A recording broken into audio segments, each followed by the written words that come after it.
Nikki Haley just issued dire warning, North Korea and the UN are stunned speechless.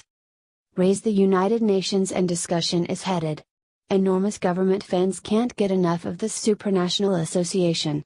Others consider it to be attempting to undermine national power, replacing that with a new world order. Furthermore, if its motivation is to diminish world clashes, it's a flop. In any case, the US is an individual from the thing.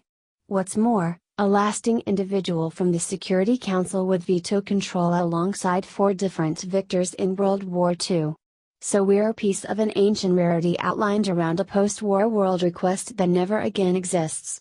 At any rate, not similarly as it did 70 years prior. For whatever length of time that we're apart, we have to manage the organization.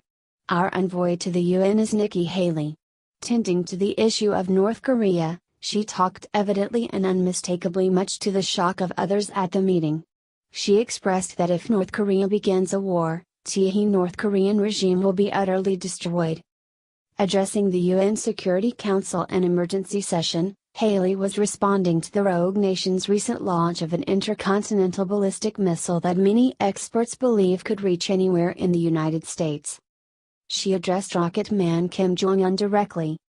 The dictator of North Korea made a decision yesterday that brings US closer to war, not farther from it, Haley said. We have never sought war with North Korea and still today we do not seek it. Having expressed the reality obtusely, Haley issued a notice nobody could miss.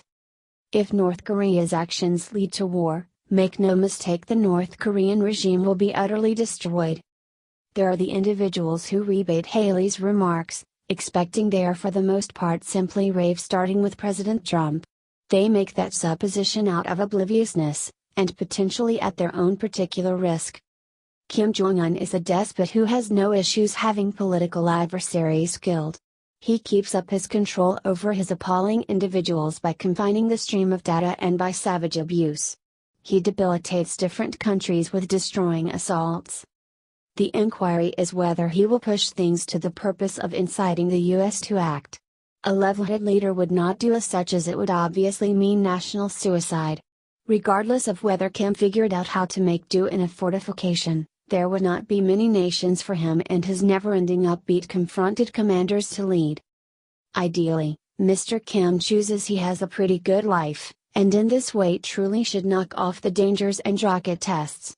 Or, on the other hand, perhaps some of his smiling officers will talk to tech to him. On the off chance that they attempt, how about we trust they succeed? What do you think about this? Do not hesitate and write your thoughts in the comments section below. Thank you for reading.